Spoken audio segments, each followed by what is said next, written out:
Hello दोस्तों, welcome to my YouTube channel. तो आज हम पढ़ने वाले हैं पास्ट कंटिन्यूअस टेंस। तो पास्ट कंटिन्यूअस टेंस की पहचान क्या होती है। पास्ट कंटिन्यूअस टेंस के वाक्यों में अपूर्ण भूतकाल का बोध होता है, बीते हुए समय में कार्य जारी होने का बोध होता है। यानी कि भूतकाल में, पास्ट में कोई भी काम जो है हो रहा होता है, ऐसा इसमें वाक्यों में बोध होता है। जैसे वह कल मैच खेल रहा था, यानी कि भूतकाल में मैच चल रहा था, ऐसा इसमें लिखा हुआ है। तो यहाँ पे क्या होगा, पास्ट कंटिन्यूअस टेंस होगा। रेखा आपसे क्या कह रही थी, यहाँ पर भी पास्ट कंटिन्यूअस टेंस होगा। अब पास्ट कंटिन्यूअस में क्या होता है, main verb. Past continuous tense की मुख्य क्रिया की फर्स्ट फॉर्म प्लस आईएनजी का प्रयोग किया जाता है।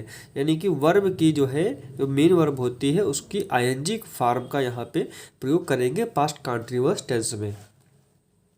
इसमें हेल्पिंग वर्ब कौन सी प्रयोग करते हैं, हेल्पिंग वर्ब यानी कि सहायक क्रिया के रूप में वाज या वर का प्रयोग करेंगे।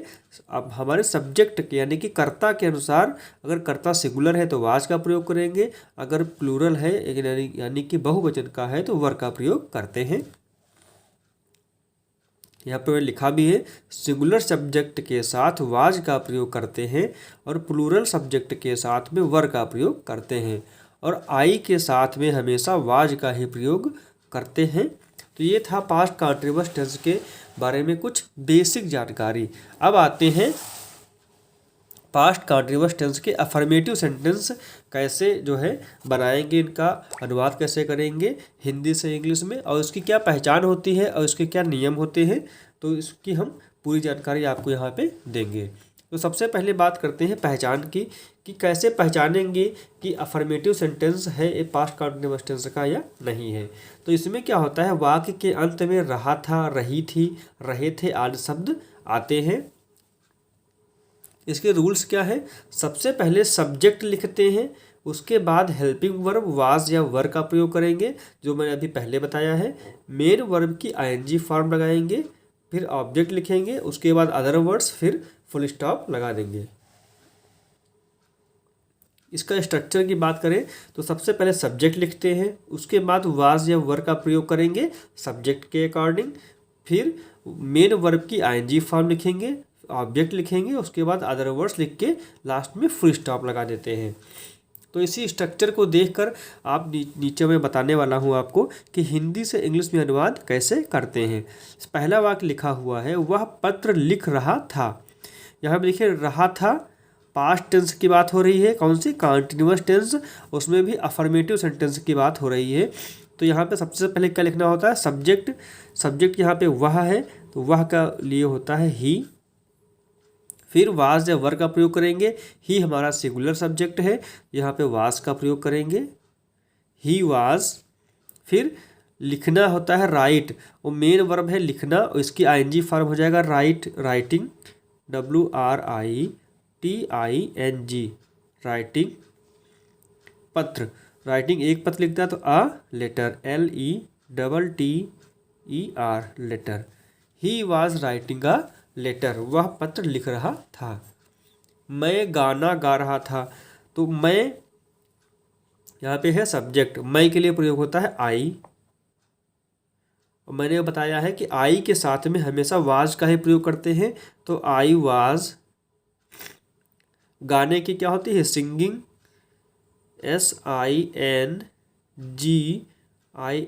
Singing a song, SONG, song. Song means गाना, और गा रहा के सिंगिंग हो जाएगा, तो I was singing a song. अगला वाक्य है, श्याम कमरे में सो रहा था। तो सब्जेक्ट क्या है यहाँ पे, श्याम है, तो श्याम के स्पेल लिखेंगे SHYAM, श्याम। फिर रहा था लगाएंगे वाज, वाज। सोने की होती है sleep, I N G form, sleeping, SLEEPING,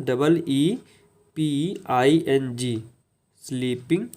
Shyam was sleeping in the room, in the room, कमरे में सो रहा था, ROOM, रूम।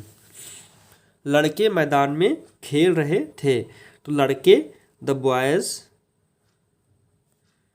ये हो जाएगा हमारा सब्जेक्ट। उसके बाद हेल्पिंग वर्ब लगाएंगे तो बॉयज़ क्योंकि बहुवचन है, प्लूरल है, तो यहाँ पे प्रयोग करेंगे वर का।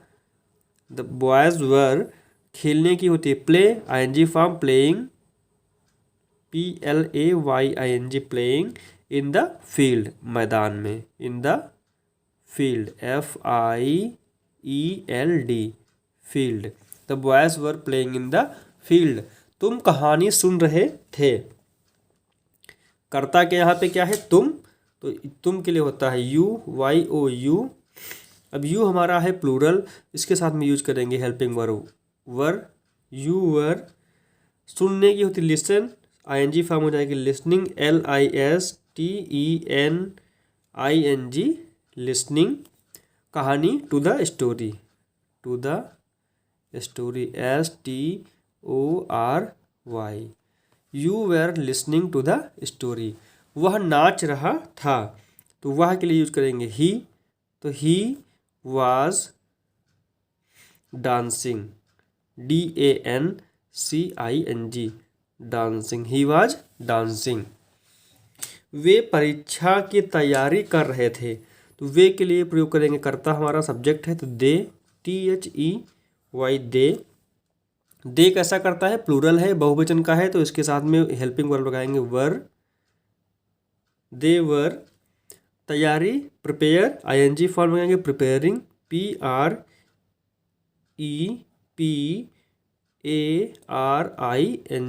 प्रिपेयरिंग, फॉर द एग्ज़ाम, परीक्षा के लिए, for the exam, EXAM।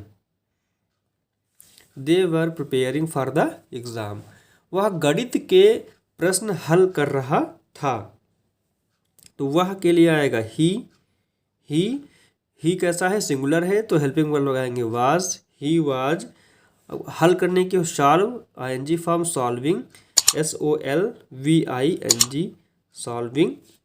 The questions, QUESTINS questions. Question number के ऑब्जेक्ट है ऑफ मैथमेटिक्स, अदर वर्ड्स में mathematics, MATHEMATICS mathematics. He was solving the question of mathematics. अध्यापक पाठ समझा रहे थे, तो अध्यापक हमारा सब्जेक्ट है, तो the teachers, TEACHERS teachers was explaining. अब यहाँ पे अध्यापक पाठ समझा रहे थे, अध्यापक एक ही तो अध्यापक पढ़ाएगा, तो इसके साथ में वाज का प्रयोग करेंगे। Teachers was explaining, EXPLAINING explaining the lesson, LESSON lesson. The teachers was explaining the lesson.